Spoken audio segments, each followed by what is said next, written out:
Sayın Valim, Sayın Başkanım, Sayın Güler Sabancı, saygıdeğer konuklar. Sabancı Vakfı'nın düzenlediği Dünyada Vakıfların Değişen Rolü adlı seminere hoş geldiniz. Öncelikle Sabancı Vakfı'na bugünkü semineri yönetme görevini bana vererek onurlandırdığı için ve sonra hepinize değerli vakitlerinizi ayırıp katıldığınız için teşekkürlerimi sunmak istiyorum. 1993 yılında Türkiye'nin önde gelen vakıfları tarafından kurulan ve bu sektörü geliştirmeye amaçlayan TÜSEV, Türkiye 3. Sektör Vakfı'nın kurucu üyesi olan Sabancı Vakfı, bu semineri düzenleyerek bu alanda önemli bir bilgi paylaşımına katkıda bulunmuştur.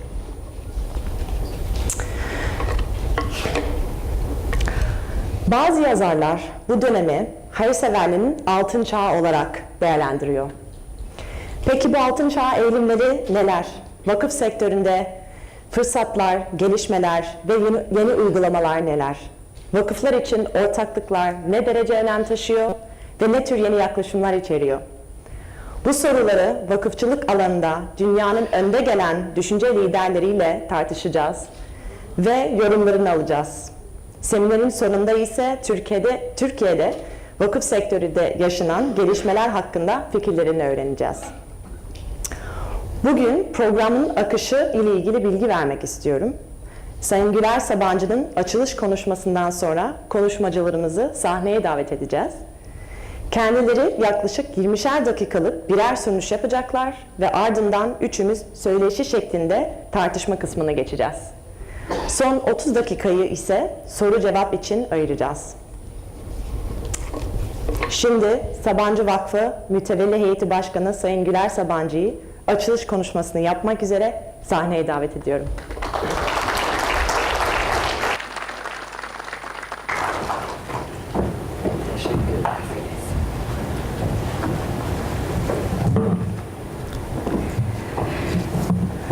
Günaydın. Çok kıymetli misafirlerimiz. Evet, hoş geldiniz efendim. Sabancı Center'a hoş geldiniz. Bugün hakikaten hepimizin gönülden inanarak yaptığı, severek yaptığı vakıf ve sivil toplum konularında çok önemli iki kişiyi dinleyeceğiz hep beraber. Dünyada Vakıfların Değişen Rolü adlı bu seminerin iki önemli konuşmacısı var. Bunlardan bir tanesi Ford Vakfı Emekli Başkanı Gaberman, diğeri de Alman Marshall Vakfı Başkanı Kennedy. Birazdan bizlerle deneyimlerini ve bilgilerini paylaşacaklar. Ben hepinize tek tek teşekkür ediyorum bugün burada olduğunuz için ve hep beraber bunu paylaşacağımız için. Çünkü hepimiz bu konuya gönül veren insanlarız. Çeşitli boyutlarda bu çalışmalara katılıyoruz. Dünya çok değişiyor. Uluslararası vakıfçılık değişiyor. Uluslararası filantropide değişim var. Bildiğiniz gibi bir yanda sivil toplum örgütleri, bir yanda sadece bağış yapan büyük kuruluşlar var. Bir yanda toplumsal duyarlılık projeleri var. Bir yanda sadece filantropik yatırımlar ve çalışmalar var. Bu hızlı değişim içerisinde yeni roller tarifleniyor. Bu yeni rollerde nerede olmalıyız, neler yapmalıyız? Biz 2007 yılının başından itibaren Sabancı Vakfı'nı nereye doğru götürmeliyiz diye bir çalışma içindeyiz. Bugünkü konferanstan ve daha sonra yapılacak olan çalıştaydan bunun sonuçlarına erişmeyi umuyoruz. Hepinizin bildiği gibi ama kısaca bahsetmek istiyorum ki biz Sabancı Vakfı olarak 66 yılında Hacı Ömer Sabancı'nın vefatından sonra Sadıka Sabancı'nın mal varlığını bağışlamasıyla kurulduk. Bugün 30 yılı aştık, 34 yıla ulaştı vakfımızın geçmişi. Ve burada bir felsefeyi her zaman bizle beraber taşıyoruz. Bu toprağın bize verdiklerini, bu toprağın insanlarıyla paylaşmak, bu toprağın insanlarına geri vermek. Sabancı Vakfı bugüne kadar 120 kalıcı eser yaptı Türkiye'nin çeşitli yerlerinde. Okullar, yurtlar, kültür siteleri bildiğiniz gibi, spor merkezleri. Operational olarak üstümüze sorumluluğunu alarak yürüttüğümüz Sabancı Üniversitesi var. 10 binlerce verdiğimiz burs var ve vermeye devam ediyoruz. Sabancı Üniversitesi haricinde burs vermeye devam ediyoruz. Yarışmalar var, festivaller var, sosyal faaliyetler var. Şu andaki mal varlığımız 700 milyon dolar civarında. Ve tabii ki bütün bu seriler içerisinde önemli bir birikimimiz var. Dolayısıyla bu büyüklükte bir vakıf ve bu şekilde bir birikimi olan bir vakfın bundan sonra neler yapmalı? Bugünkü şartlarda, bugünkü dünyada bundan sonraki yol haritamız ne olmalı diye yola çıktık. Ve bunu araştırıyoruz. Bununla ilgili 3 tane toplantı yaptık. 100'e yakın değerli arkadaşlarım burada görüyorum. Ayşe Hanım ve diğerleri sağ olsunlar, herkes katıldılar ve katkılarını verdiler. 3 tane açık alan toplantısı yaptık. Çok akla ihtiyacımız var. Çok akılla, çok gönülle birleştirip bir sonuca varacağız. Bugün öğleden sonra da bunun karar toplantısını yapacağız. Ben sadece Sabancı Vakfı'nı bir örnek diye veriyorum. Böyle bir çalışmayla yeni bir döneme, yeni bir çizgiye hazırlanıyoruz. Hepimize bu yeni dönemde yeni roller düşecek. Birazdan bu işin uzmanlarından, bu işi dünyada yapmışlardan ve yaşamışlardan dinleyeceğiz. Hakikaten değişen bir dünya ile karşı karşıyayız ama değişmeyen bir olgu var. O da paylaşmak, daha iyi yaratmak için filantropiye inanmak ve bunu gönülden yapmak. Sizler hep buna inananlar bugün burada. Tekrar hepinize hoş geldiniz diyorum. Bu toplantının ve bu seminerin hepimize katkısı olmasını diliyorum ve yapanlara, organize edenlere, başta Sabancı Vakfı Müdürü Hüsnü Bey olmak üzere onun ekibine de teşekkür ediyorum. Tekrar hoş geldiniz.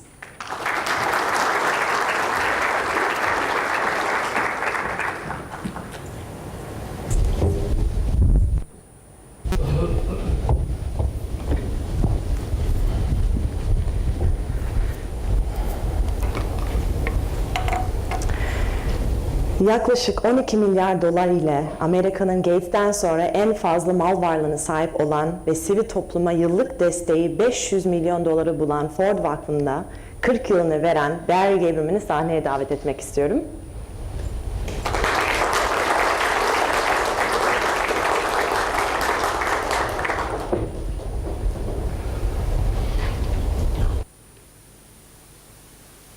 Transatlantik ilişkileri ve diyaloğu geliştirmeye amaçlayan, bu sene 35. yıl dönümünü kutlayan ve 2005'te Ankara ofisini açan German Marshall Fund'ın başkanı Craig Kennedy'yi de sahneye davet etmek istiyorum.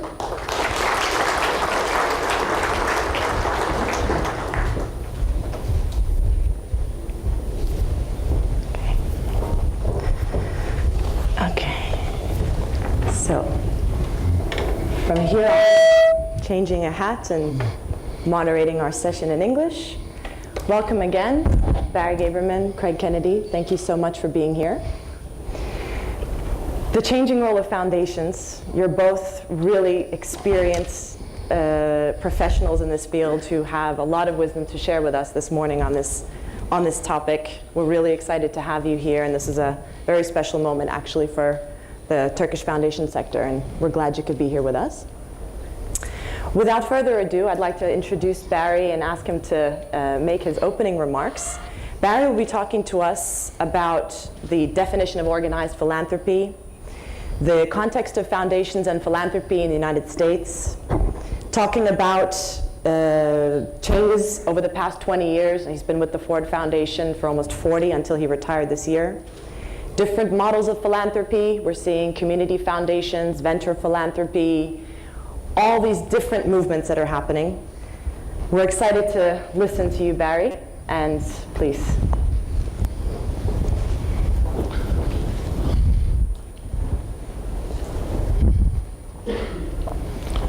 Well, thank you very much. It's really a pleasure to be here. I have this fantasy that one of these days I'll be able to get up in front of an audience like this and deliver my remarks in fluent Turkish. But unfortunately, that day has yet to come. So if you will forgive me, we'll go on in English today. It's a pleasure to be here. It's always a pleasure to be in one of the world's great cities, but it's also a pleasure because this is a somewhat unique experience. In the 35 years that I worked at the Ford Foundation, I can't remember one single occasion when a foundation opened itself up to the kind of review and scrutiny that the Sabancı Foundation has been willing to open itself up to here in terms of the process it's going through to develop its program priorities and its strategies. So what I'd like to do today is three things. The first is to lay a context out for our discussion about philanthropy and civil society.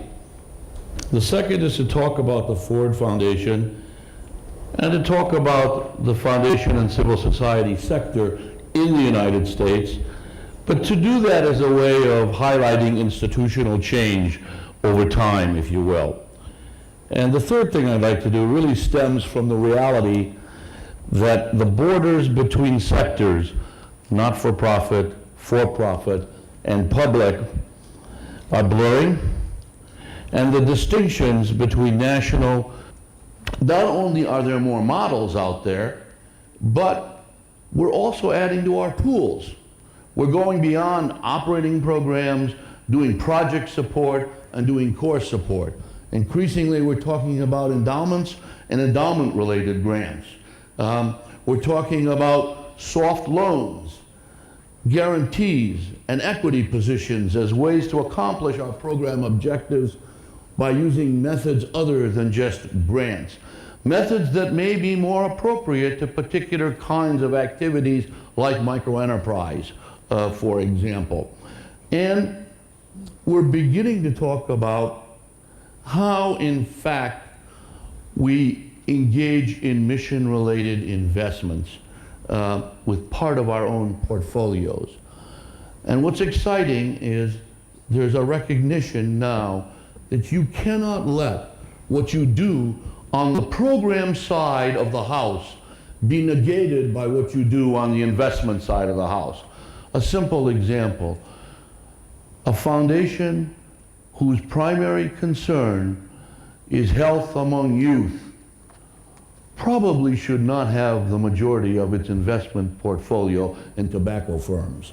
A simple and probably obvious, they get a little more complicated as you move on from that. Technology. Technology is fascinating because it does three things. When Franklin Thomas entered the, entered the Ford Foundation in 1979, the Ford Foundation was an organization of 850 people making $100 million worth of grants. By the time he left, 17 years later, we were an organization of 500 people making $600 million worth of grants. That could not have been done without the revolution in the workplace that technology brought to us. Technology also strengthens the impact of many traditional methods. Example, giving circles. Giving circles had to remain somewhat small, face-to-face kinds of enterprises in traditional society. With technology, giving circles can expand in much, much broader ways and encompass much larger populations. And finally, technology, in fact, brings new forms of giving. I will probably never do my giving over the internet. My children will do a fair portion of their giving over the internet. And my grandchildren will probably do all their giving over the internet. Accountability and transparency. We're moving here to this becoming the rule and not the exception. And I would suggest to you there really are three tiers. The first is the government level, where a set of regulations are put into place that can in fact be enforced.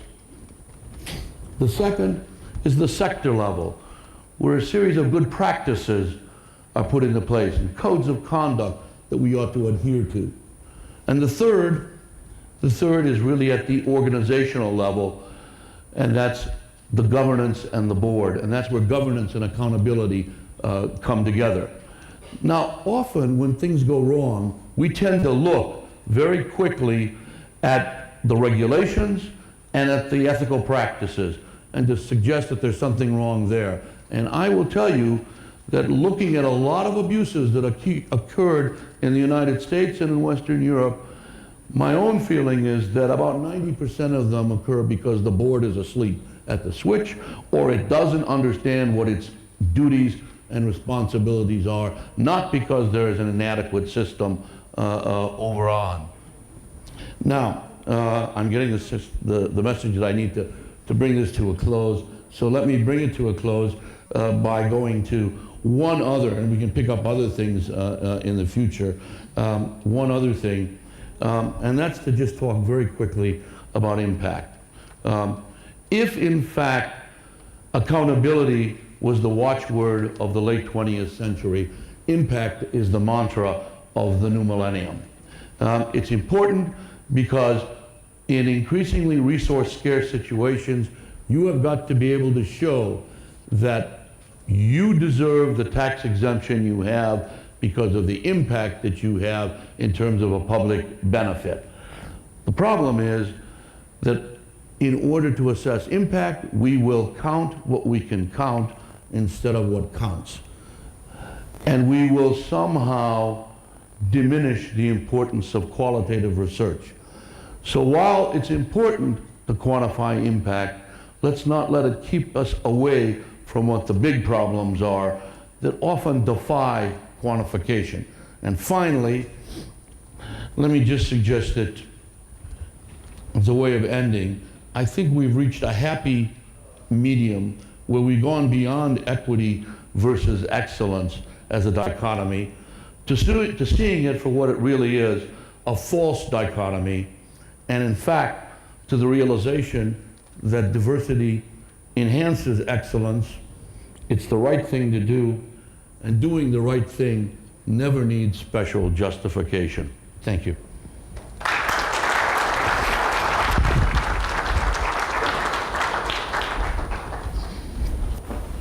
Thank you very much, Barry. You've given us a lot of food for thought. My list has grown longer, so the questions that I'll be asking you after we hear Craig's remarks will maybe be a little bit longer than expected. It was fascinating to hear about the kind of transformation that the Ford Foundation has undergone, and I'm not sure how happy this makes the Ford Foundation leadership currently, but I remember some comments in the sector saying, oh, Henry Ford would turn in his grave if he knew what Ford was doing now, and how much that has all changed. And I think that the Ford Foundation is a really good example of how a foundation can adapt to the changing needs of society, even though the foundation exists in perpetuity. And I think that's a really important point, and we'll come back to that. Without further ado, Craig's going to talk to us a little bit about experimentation and innovation. Craig suggests that we need to rethink foundations. It's not just about the financial assets. There are a lot of other assets that foundations have to offer.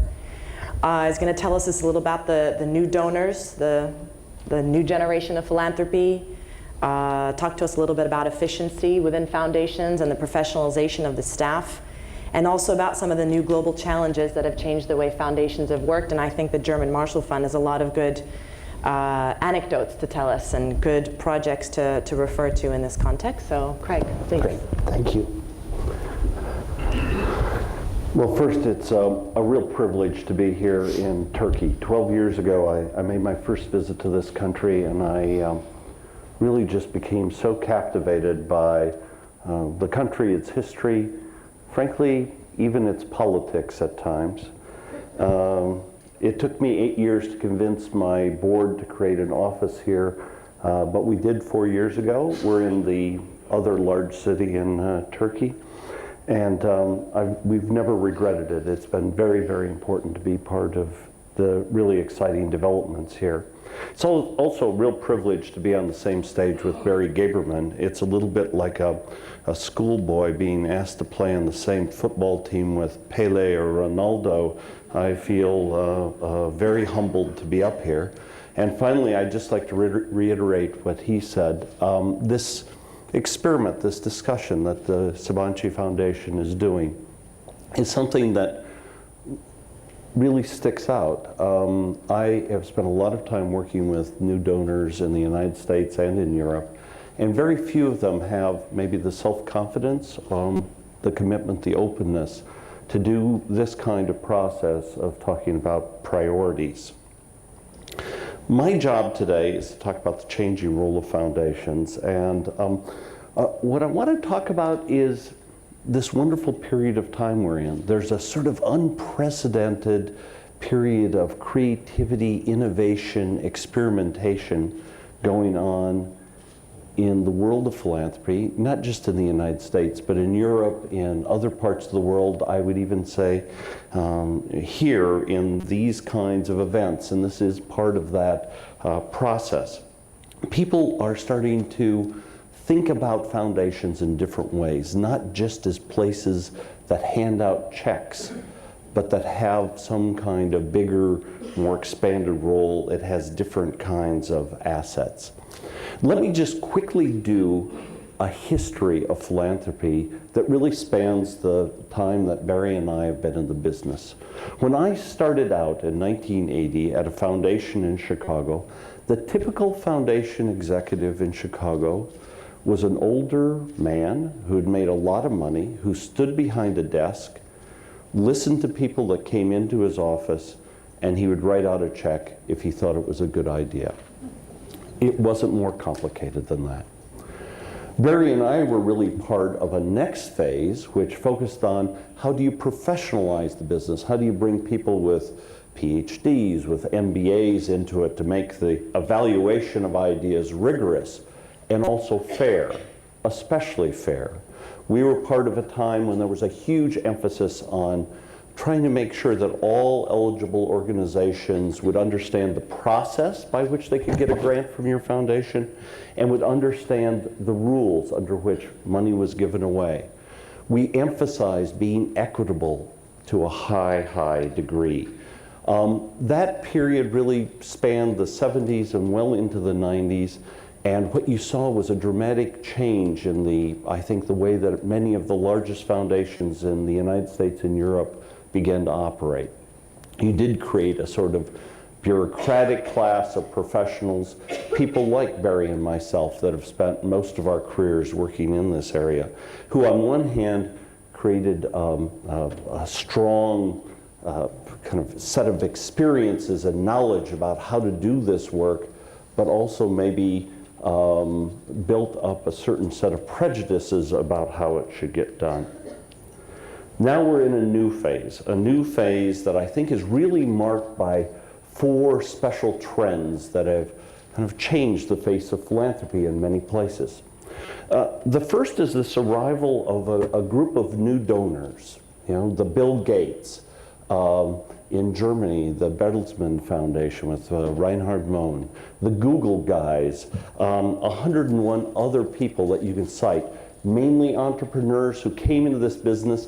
They didn't know about Barry Gaberman or Craig Kennedy. They didn't know about all the rules that you were supposed to follow to be a good grant maker. They were focused on how do you make a difference. And sometimes this has been a little jarring for those of us that have been in the business. They don't tend to pay as much attention to equity and fairness. They want to make a difference. And they have a drive that is unusual and frankly has brought new energy to the business. Alongside these new donors, you've also had a group of people in the business really questioning maybe whether or not we did make a difference in the old way. They've questioned the effectiveness of the professionalized foundation. Can you really show that you accomplished something? Well, sure. Ford and the foundations I've worked at, we can all cite our successes. We can also, and we don't do this as often, cite our many failures, or even worse, the places where it wasn't that we did something bad, we just didn't do anything after spending a lot of money. So there was a tremendous amount of questioning about the effectiveness and I think the efficiency of philanthropy. Third big trend was the internationalization of philanthropy. In the last 4 years, the amount of money going from U.S. foundations outside of the country has doubled. Now, on one hand, there's a big Gates effect, but there's also lots of other donors that have suddenly decided that the broad world is something that they should care about. In Europe, you see absolutely the same trend, a rapid explosion in interest of going outside their boundaries, giving in places that don't have well-developed NGO sectors, giving in places where maybe those sectors are weak. And then finally, there's a whole new set of issues that are challenging philanthropy. AIDS, climate change, conflicts in different parts of the world that go beyond borders. All of these have forced foundations to think about new roles. And what are some of those new roles? One is increasingly you see foundations actually directly intervene in problems. They take on the job of being not just the grant maker, but also the grant recipient and the doer. You can see this in many parts of the United States where you'll have very active donors that are trying to rebuild our older cities that get deeply engaged in an actual doing part of the business. You see foundations increasingly playing a role as conveners, and a gathering like this today is typical of that. But where they've recognized that foundations have this power to bring together the most important people in a community, in a country, in a region, to talk about crucial problems. And that this convening power gives them a leverage, gives them an ability to shape the agenda of other donors and of other political and other entities in the world.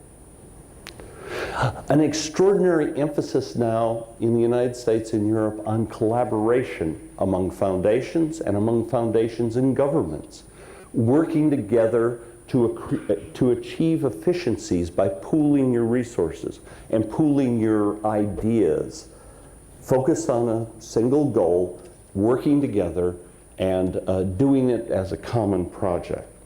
And then finally, there's a whole set of foundations that have decided that, in fact, rather than make grants to researchers, they will become the researchers themselves.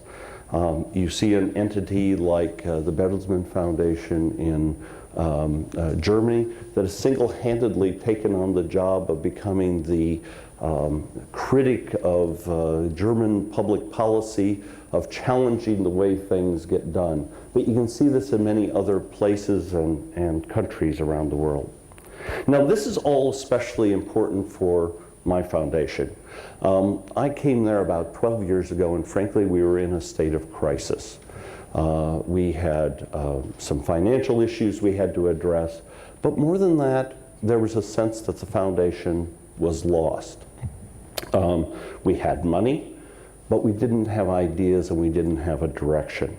And we went through a very serious period of introspection. We didn't do anything as thoughtful or as intensive as this exercise today, but we started going out and just talking to people. What have we done right? But most importantly, what have we done wrong? We spent a lot of time with our board, and we had some exceptional board members at the time, including Bob Zoellick, who's now head of the World Bank, and a number of other people. And what they did was two things. First, they forced me and our staff to actually create clear goals of what we're trying to do. And believe it or not, very few foundations, when you really push them, have clear goals. What is it you're trying to achieve? What is it you want to do at the end of the day? What difference do you want to make in the world? I know it sounds strange. We talk all the time about our objectives, our missions, but when you boil it down at so many places, it's not there. Well, they forced me to do that. But the second thing is, they said, we want to address this accountability problem that Barry talked about in a very unique way. We don't want to ever undertake a program unless you can convince some other donors to be part of it. You have got to show that there's a market test. And it doesn't have to be right from the beginning. My board is often willing to put up money in the beginning to get something started. But over time, you have to show that your idea, whether it's a grant-making idea or an operational idea, has enough credibility that you can convince some other people with money to join in. And let me tell you, this has changed our lives. We then went through a period of restructuring our staff, rethinking what we were doing, and then we went out and started to implement this new approach. And what it's meant is that we're an institution now that, yes, is still a grant-making institution. We have an endowment, not as big as either Sabancı or Ford, but we have an endowment, and it's okay. We've been very successful in investments. But we try to blend our grant-making doing some other things. Now, first, let me talk about the grant-making.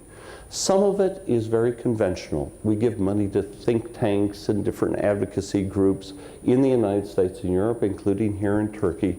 It's done through a very conventional process. People send us proposals, we evaluate them, we keep a check. But 80% of our money now is done through intermediary funds that we've created to address civil society in different parts of the world. So, for example, 5 years ago, we created something called the Balkan Trust for Democracy that we did with the Mott Foundation. I think Walter Veers is here today. But we also had the US government that was part of it. We had 4 European governments that have been part of it, and now 6 foundations that all have contributed money to a common intermediary pool to give away and support in the Balkan region to try to avoid the kind of inter-ethnic conflict that was so prevalent in that area in the 1990s, but more important, to build up a civil society structure much like what Barry was talking about. Now, why did we do it? How did we get in that business?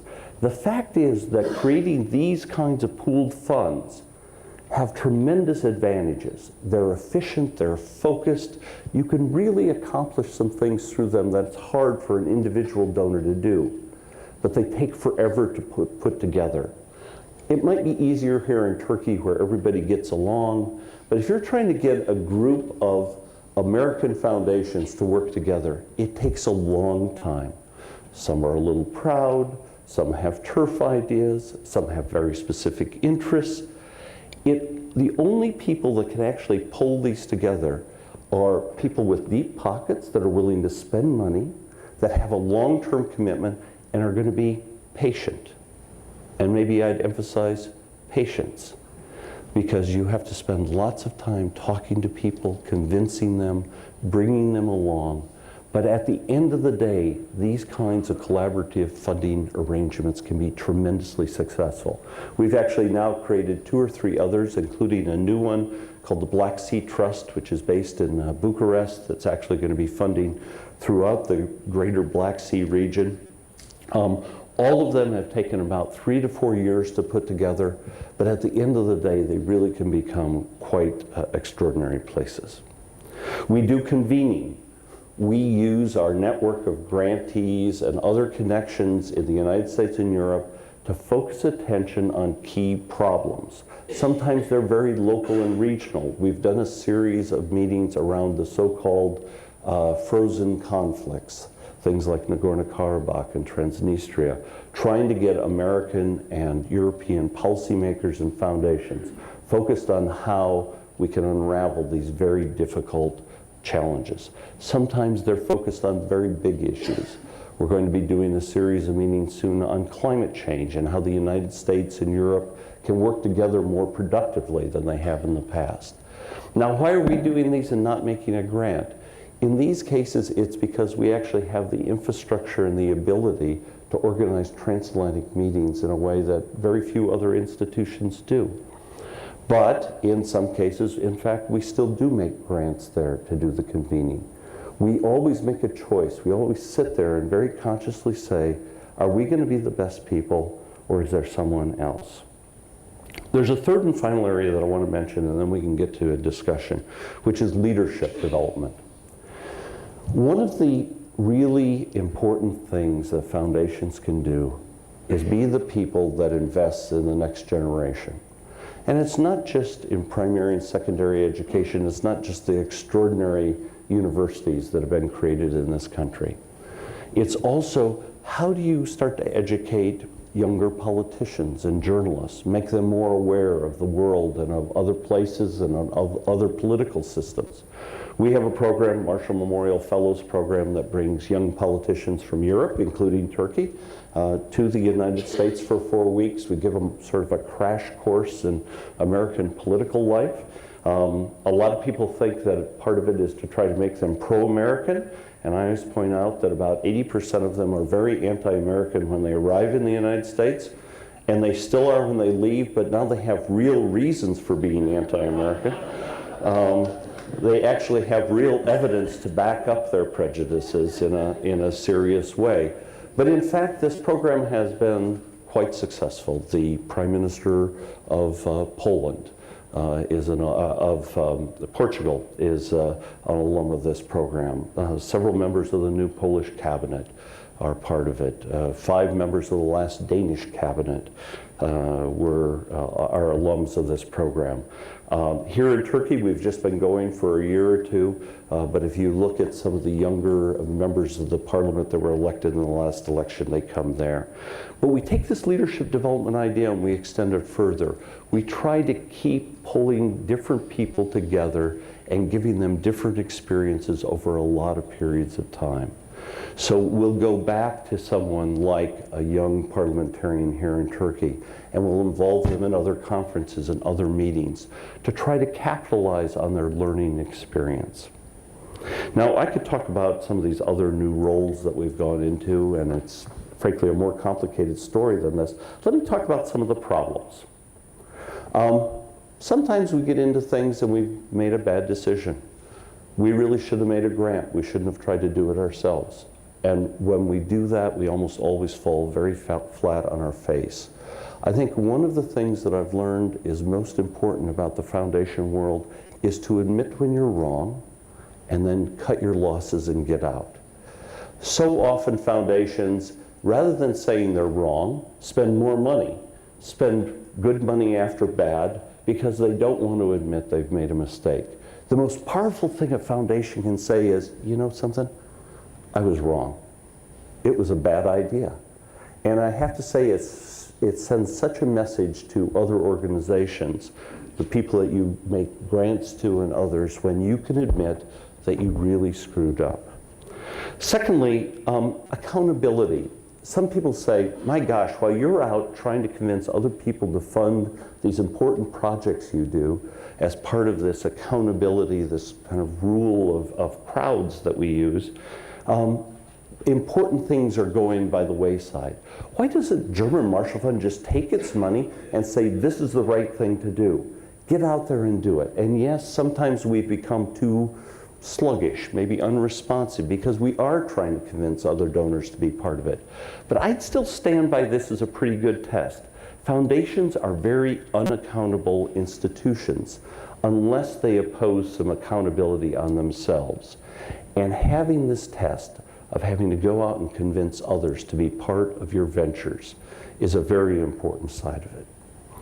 And then finally, we do run into this very strange situation where we sometimes are competing for money with the people that we're also funding.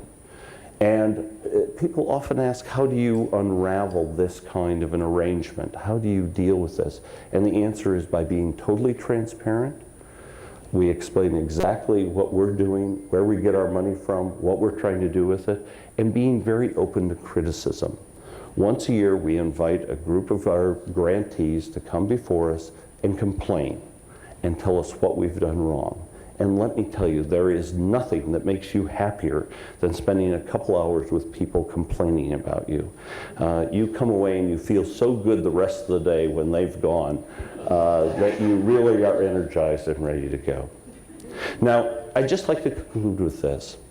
All of you that are here from the Turkish Foundation sector, this is a country that in a very large way is going through a period of transition and innovation. There's change going on here that I think is just quite extraordinary in your political life, in your cultural life, and certainly in your economic life. This is a time for all of you to be willing to think a little bit unconventionally, to think a little broader, to take some chances, to do some experimentation, to do some innovation.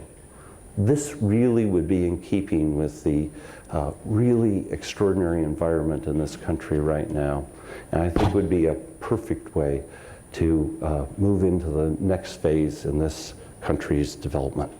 Thank you.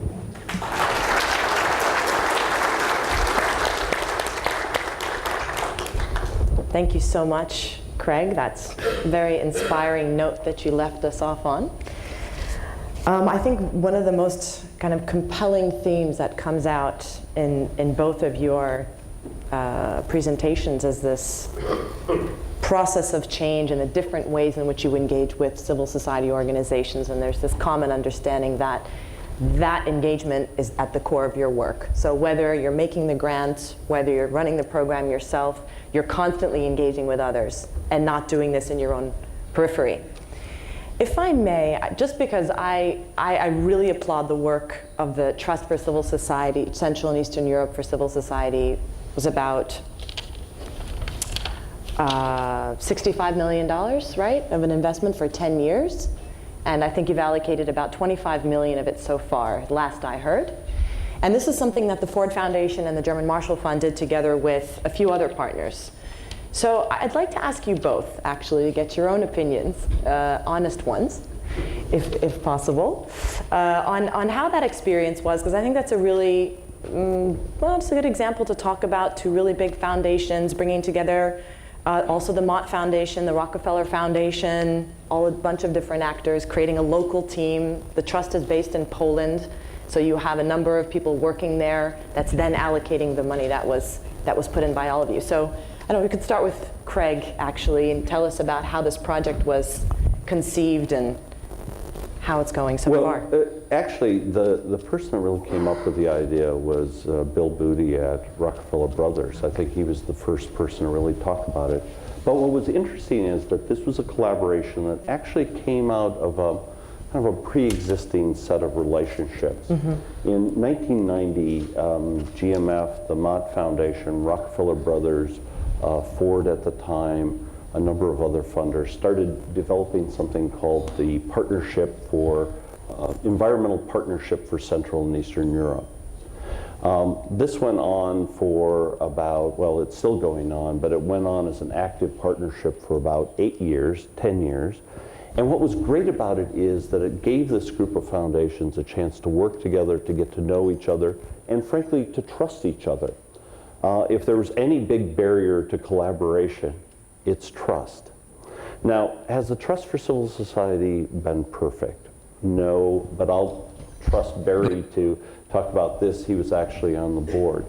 But as a big, bold experiment to try to address something, I think it was extraordinary. Mm-hmm. It was not easy to put together. There were a lot of starts and stops. We're a very small side of it in many ways. The really big players are Open Society and Ford. But it's not something that I would regret doing. Mm-hmm. It's presented real challenges, and part of the challenge was integrating some new donors into a group where there were some very strong pre-existing relationships, right. High trust with some new people that you had to test out. But all in all, I think it's worked. Barry? Barry, from the lens of donor collaboration specifically, I'd like to hear your. Well, it's very interesting because at its inception, there was an opportunistic quality to it. And that was that AID said that it wanted to pull out and it wanted to leave a kind of fund behind of about $100 million. It was willing to put up 50 million of that if a collective of private funders could come up with the other 50 million. So that in a sense, you know, we sort of smelled the money and that was opportunistic and we went for it. Now, we engaged in probably 2 to 3 years worth of discussions, only to have to face each other at the end when AID said that they weren't going to do this. And there was an enormous amount of investment in time and discussion. And so I think one of the really interesting hurdles was that at that key point when AID dropped out of the picture, this collection of funders had spent enough time together that it sort of said, okay, we're not going to let this get away from us. And a number of the funders, OSI and Ford and others, kicked in more than they had originally intended to kick in, and said, we'll move on it alone. It actually is something in excess of $60 million, but all from now private sources as opposed to would have been half from that. That was one point, and I think the point that Craig was making, that you've got to work together, you've got to build up trust, and when you do that, you also build up a vested interest in not letting it fall apart and get away. Now, I think the trust did something else that's very, very difficult to do. And that is, it found after several years of its programming that it had a programmatic strategy that in fact was not connecting very well with the clients. And a routine review process really highlighted the fact that there was a fair amount of disenchantment with the way the trust was moving. And this collection of funders at that point in time was willing to make the direction change to bring in new leadership and to change the strategy behind the trust's operations. And one will see over time if that in fact was a good move. So I give it sort of two historical points when it faced a decision, and because the groups had worked together for some time and had a vested interest, they were willing to stay the course for the longer term objective. So would you say that Ford could have easily decided, the Central and Eastern Europe over the past 10, 15 years, critical changes, a lot of work with regards to civil society. Ford could have easily done this by itself. GMF could have easily done this. Everyone could have gone at it by themselves. Looking back, do you think it made more sense, and how did it change the way Ford actually works on the field and working together? What kind of impact do you think it made there? And did you see that it was an example for other donors in Central and Eastern Europe, a place where civil society is just developing, not a lot of local philanthropy, much more embedded foundations in a place like Turkey, as opposed to that region of the world? Well, let me speak from a perspective that I have a little bit more experience on, which is the Balkan Trust for Democracy, which has a similar structure, except that it brought government donors into it. I think that what we've really been struck by is how many local donors now may not contribute to the Balkan Trust, but use it as a source of advice.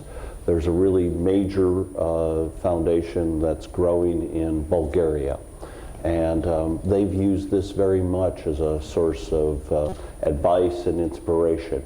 There's actually, on the edges of the Balkans, there's a very major foundation in Austria that's developed, and they draw heavily on the work of the Balkan Trust for Democracy for much of the work that they're doing in the region. So these collaborations, because they in a way they symbolize that 5 or 6 or 10 donors have all said, this is a good idea, this is an important region, civil society is a good thing, then has a magnet effect and brings other money into it. Now, these are not easy things to do. I want to emphasize this. You know, don't try this at home without preparation. It's a very complicated thing to pull off. But when they work, they can have that magnet effect, and it's a very powerful one. Right. Lucy Bernholtz is a critic, a very experienced consultant in the area of strategy and foundations in the U.S., and I happened to come upon a piece from her blog called Designing New Foundations. It was published in the Stanford Social Innovation Review blog, actually. And she came up with 6 points that challenged foundations about how to think about things differently. And one of them, actually several of her points, touched on this kind of collaboration experience. And one is that she thinks crowds make better decisions than individuals. Diverse crowds make the best decisions yet. So in a sense, it seems that this trust and these types of collaborations, the Balkan Trust, now the Black Sea Trust, are ways to also bring in other ideas. You're hiring, I'm assuming, local people at the Almost always. at the site, and that's probably building some capacity? Yeah, but you know, if you want to find the really great tension between this part of new philanthropy, collaborative, crowd-oriented, let's pool our resources, and the other new philanthropy, the new entrepreneurs who are coming into the business, this is it. Because when you meet these generally younger men and women who have made billions of dollars, you know, with some the more conventional part of new philanthropy. But it's a really interesting tension, and I think especially when you find, and again, I don't know if this is true in Turkey, but when there are still living donors that have made the money, it's often hard to convince them that it's good to work with others. They built up a company. Darn it, I'm not going to share, you know, the philanthropy of that work with others. Well, you know, I think Craig has his thumb right on the pulse. The fact is that the discipline that allowed you to accumulate the wealth in a business environment may not be exactly what's required to solve a social problem like teen pregnancy or what have you. And when that group fails at that, the trick for us ought to be to find welcoming ways that keep them in the tent so that they don't go away. Because after all, the impulse was the right impulse. They wanted to give some, they were lucky, they felt fortunate in society, and they wanted to pay back in a sense of doing something for society. And that's the impulse, that's the one we want to capitalize on, if you will. But it is hard when you have to deal with folks like that. That's what makes the interesting experiment with Buffett so unusual, because Bill Gates in effect created a fairly traditional operation. It's not traditional because of its scale. That's what just, you know, blows you out of the water. But the interesting thing was Buffett took from his business side something he had learned, which was, I am investing in good companies, and because they're well-run companies, the last thing I want to do is mess around with what made them successful. And what he said in his philanthropic business was exactly the same thing.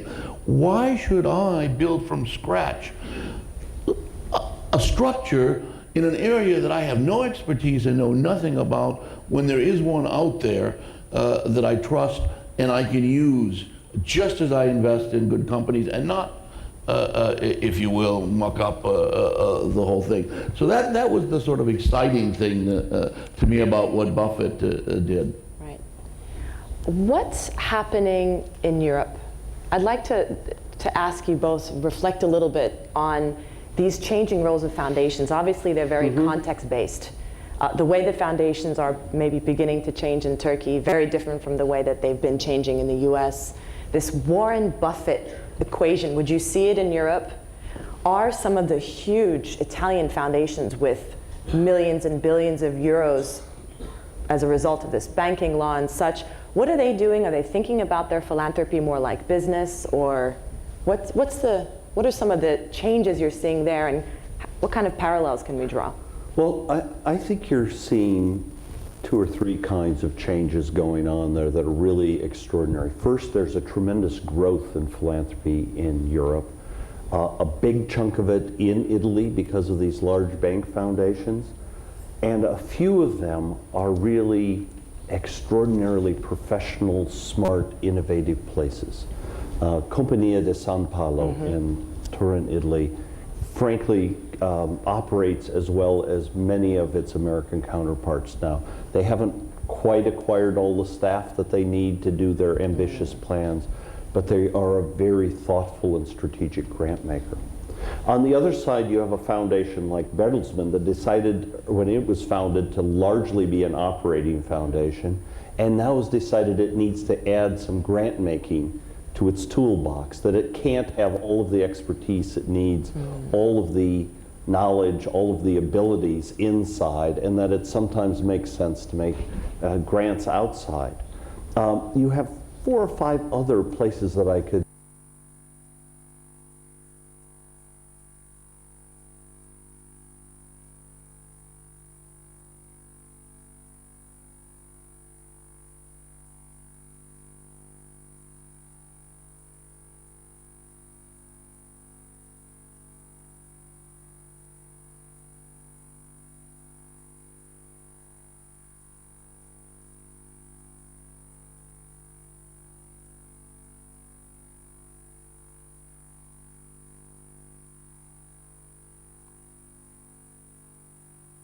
in European style in the way that they're going to be philanthropists. But it's a very exciting time. It's a good time to look at Europe, because frankly, in some ways the trends there are in, it's not quite as crowded and chaotic an environment as it sometimes can be in the United States. And you can see the trends somewhat clearer there.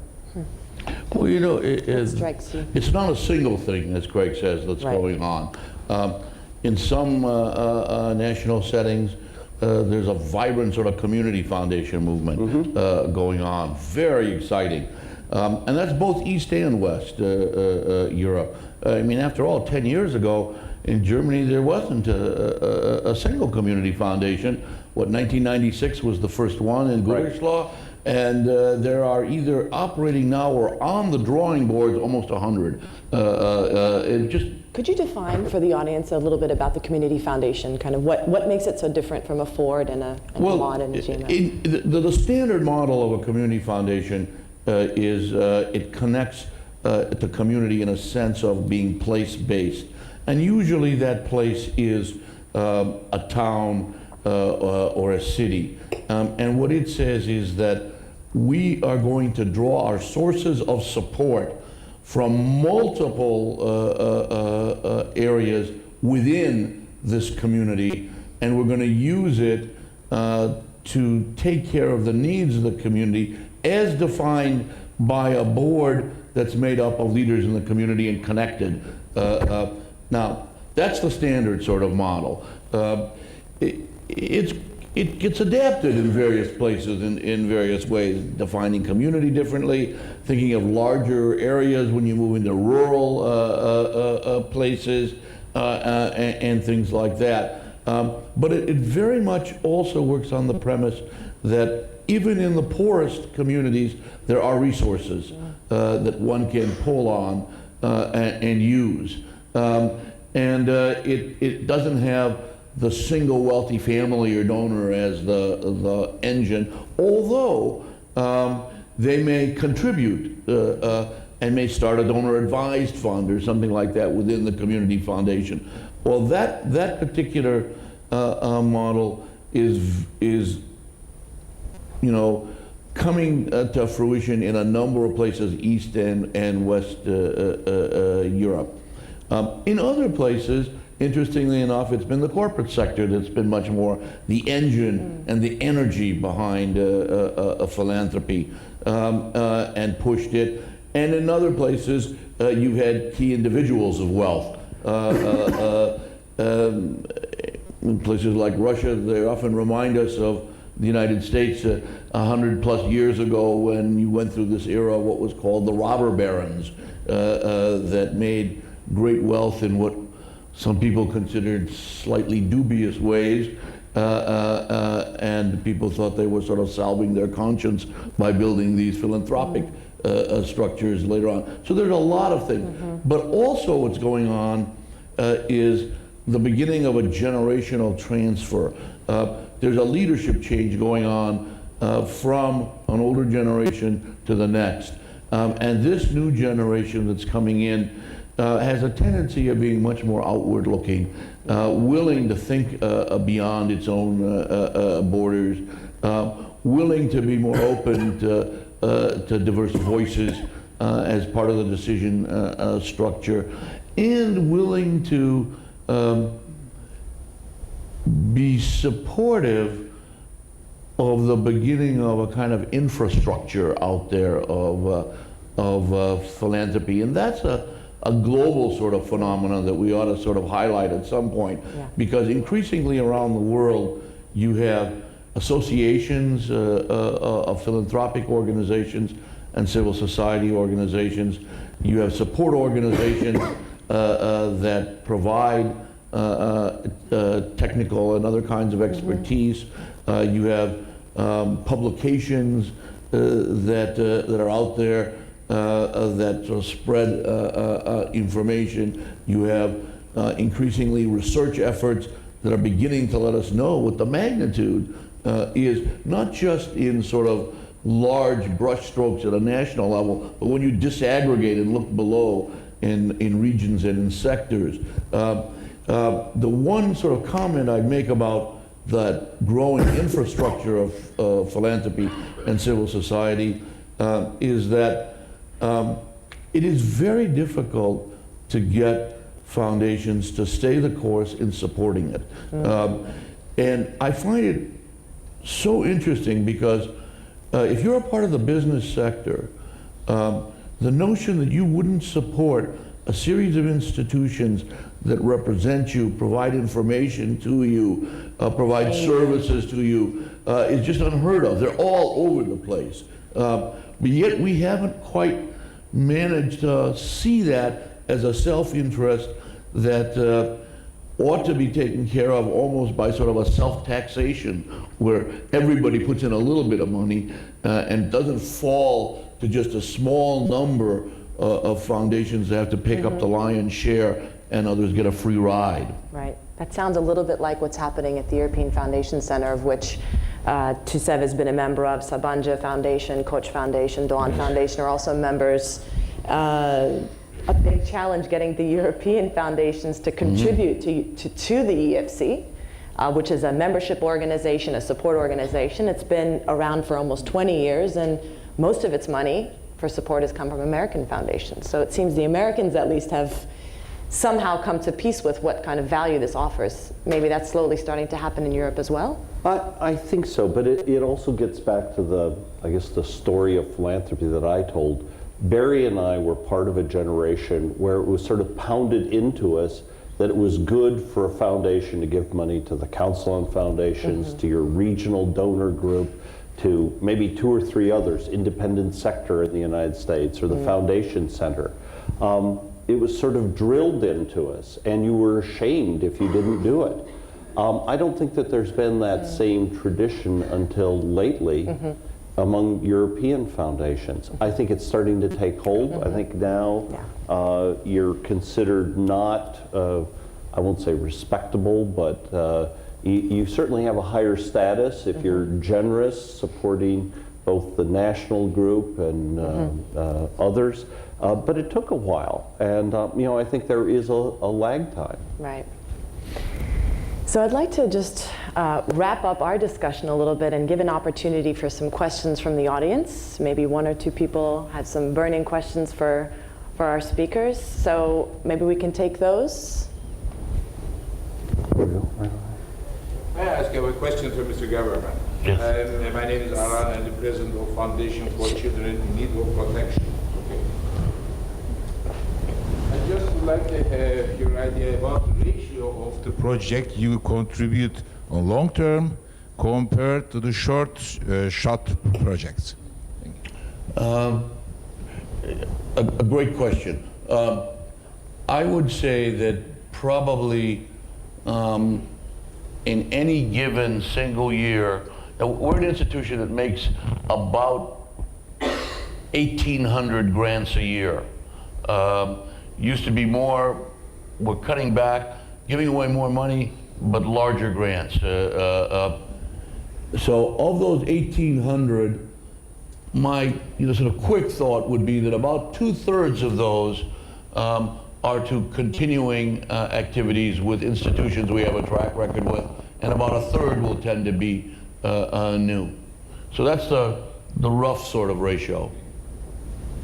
Any other questions? Yes?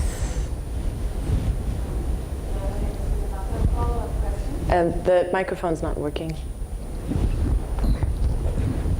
Just a follow-up question. We debate a lot about the size of grants, actually, in terms of both short-term and multi-year grants as well. It's a simple question with a complex repercussion. What do you consider a small grant? What do you consider a large grant? And what influences your decisions? It's pretty much, well, look, it has a lot to do, obviously, with the institution. In the Ford Foundation, we have a very decentralized decision-making structure. The board sets the annual budget and the sort of policy guidelines. It makes no grants in terms of approving grants. It then delegates to the president the authority to actually make grants within keeping of that annual budget and those guidelines.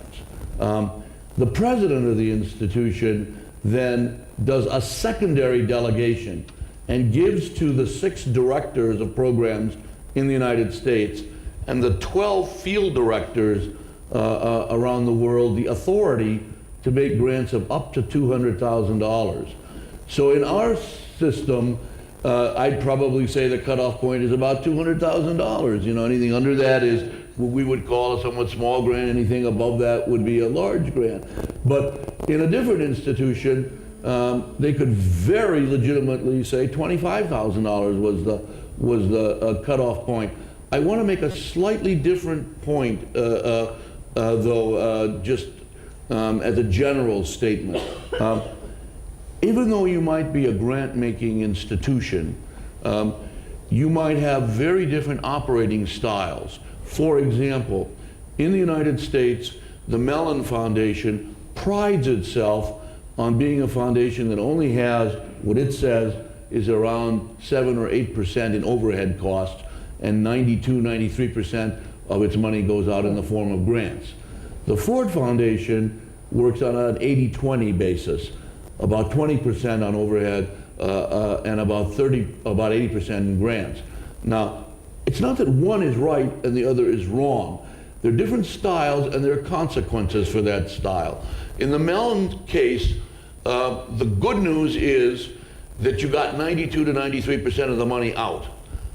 But because you have a very modest staff, you have got to make fewer grants, you've got to make larger grants, and you have to make grants to institutions that have a pretty good track record. In our case, because we have so much more staff capacity, we're able to make more grants, to make smaller grants, and to make grants to institutions that may not have, they may be more startups and riskier, because we can get out there and monitor those. But the consequence is 80% goes out, not 92%. And I don't think there's a right or wrong. I'm glad both are in that system.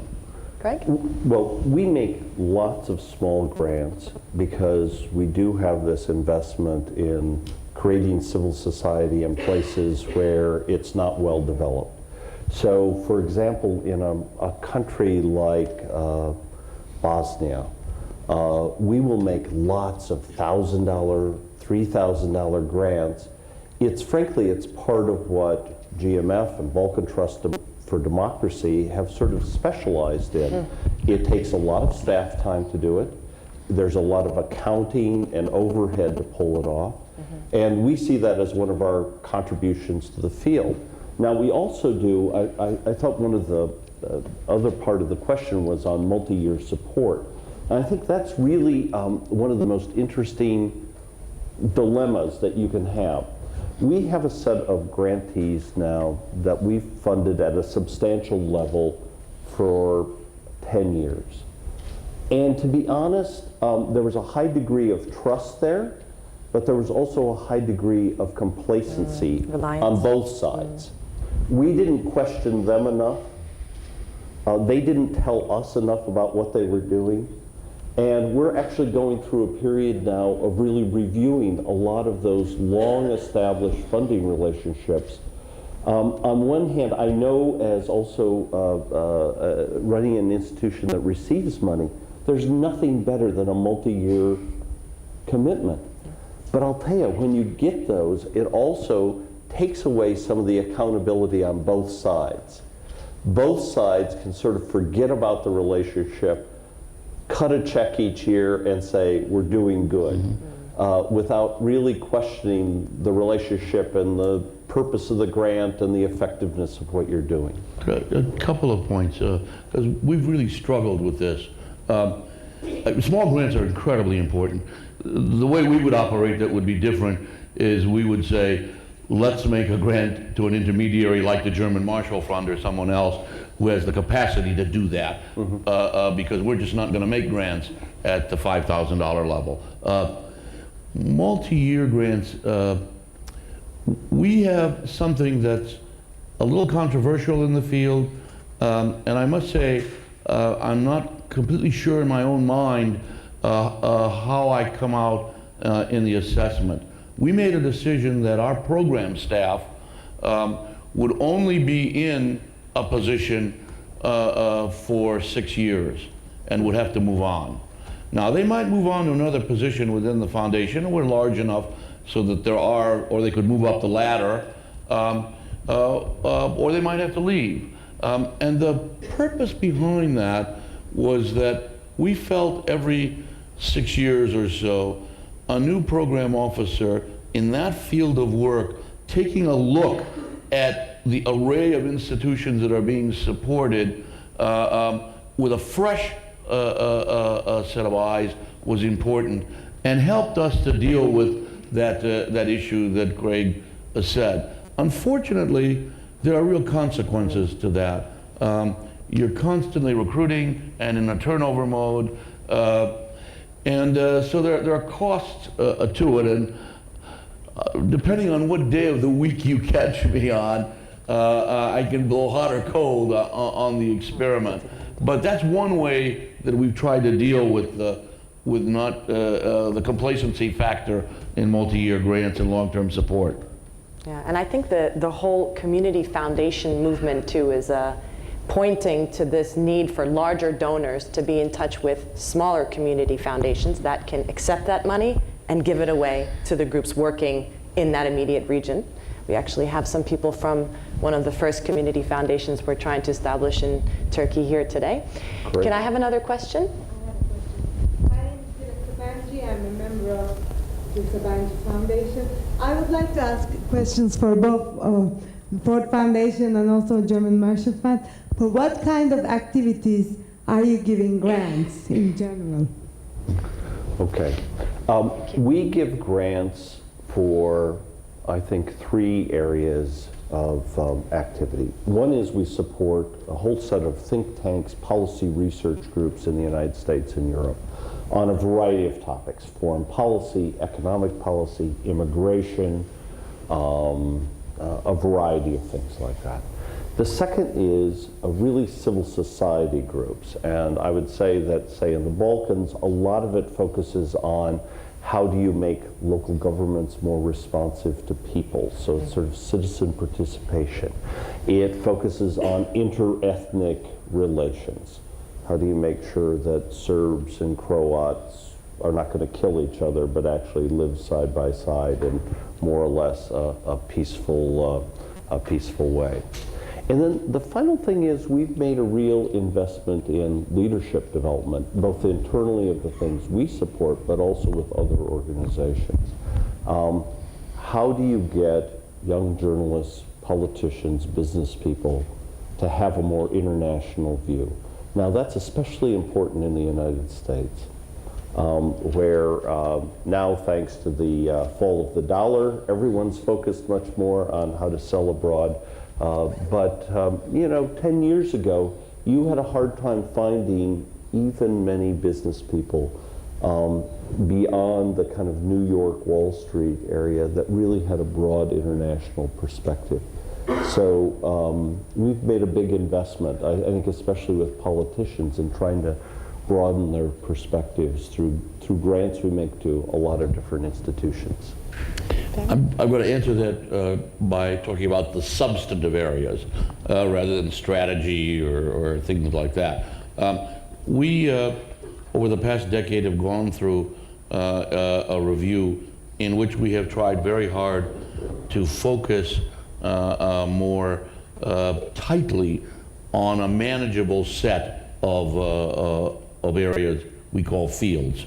And right now there are 12 fields that we work in.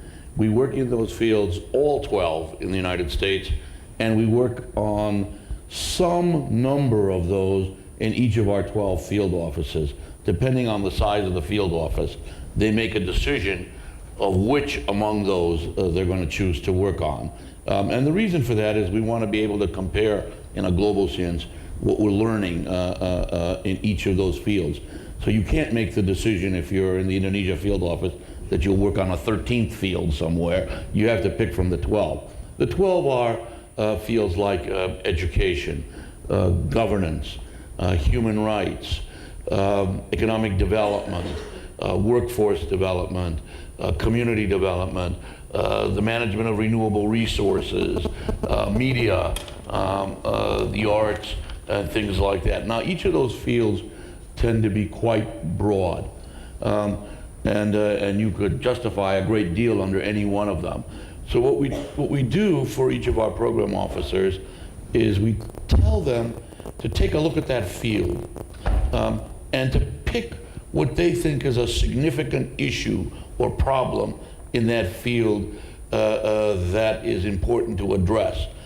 And then to develop an initiative over the 6 years or so that they will be with us that addresses that problem in the field, and to array a set of grants and a set of evaluation processes directed towards accomplishing that purpose. And the reason we do that is if the average program officer in the United States has a portfolio of $4 to $5 million a year that they use to make grants with, they'll think one way. But if you say to them, look, you're going to be here for 6 years, and in that time, you're going to make $30 million worth of grants. And in addition to that, as your initiatives mature, you're going to have access to reserve funds to be able to supplement. You're going to think differently. And when you're thinking about a small amount of money, you're very reluctant to say, I'll put a couple of $100,000 or $400,000 into assessment. But when you're thinking about $30 million, it becomes, realistic to say, of course, I've got to put some portion of that into the assessment of the initiative. Have you managed to work, like you mentioned, with different foundations together, in certain projects? Oh, absolutely. Again, here would be the best example. 10 years ago, we started this really significant grant making for us in the area of these policy research institutions that did U.S. European research. At the time, we represented 80% of all of the funding that went into those institutions for that purpose. Today, we represent 10% because they figured out other places to raise a lot of other money. We work very closely with 2 or 3 other funders, including a corporate funder, the Daimler Corporation, which is a very significant donor in this area. And we also then have this whole series of collaborations that we do. Balkan Trust for Democracy, which has the Mott Foundation, Bosch Foundation from Germany, Compagnie de São Paulo, Communitas Foundation from Bulgaria. I'm missing someone. There's Rockefeller Brothers Fund, as well as Mott. And I would say it's the typical way we work. And I think it's really important. Can I just get back, though, to your first question, which I thought was really a good one, and also I think is very apropos some of the discussions you're having at the foundation. I used to be a firm believer that every foundation should have a really clearly delineated set of programs or fields, and that they should stick with them for a long time. And I still sort of believe that. But I have to say that there's a certain lack of, there's a certain rigidity that gives and predictability, and that can be good, but it also limits your ability to respond to new challenges. And I would always urge every funder that yes, you should have some target areas, but you should also kind of keep in one side of your mind or in one side of your pocket enough money that if you see some kind of new problem or issue or need, you can start to at least experiment and maybe build up a program around it. Because I think a lot of us, and this was certainly a problem at GMF, it was certainly a problem at the foundation I was at before, we got into these very rigid programmatic areas. We didn't question them enough, we didn't challenge them enough, and it frankly made our work very stale and uninnovative after a while. For what it's worth, we've tried to handle that problem in two ways. When we talk to that program officer about the $30 million they're likely to be engaged in allocating over 6 years, we try to get them to think of putting 75% of that money into 1, 2, or 3 initiatives in their field, and keeping 25% aside for 2 things. One is those opportunities that come up that you didn't see and those explorations, and the other, frankly, to be able to put some money into key institutions that may not be part of the initiative, but are important in the field where you need to be at the table. Yes. The second way we've done that is we've taken a portion of our annual spending and put it into a reserve. And that reserve is meant to handle things that were not foreseen in the beginning. And you do spend it, and to make sure it can't be frivolously spent, it is the one thing that requires the trustees' approval in order to access, unlike the other grants. The trustees have to agree on the use of reserves. This has been really actually a perfect summary to the panel today, because it gives us a little bit more depth and idea on how the foundations actually work in funding specifically and make those decisions, which I think will be very useful points for the Sabancı Foundation and the other foundations here today. I'd like to wrap up our session and thank everybody for being here. Especially like to thank our speakers Barry Gaberman and Craig Kennedy for coming here a day before Thanksgiving, especially the biggest day of the year for a lot of people in the US, and wish you all the best, and thank you. Thank you. Thank you.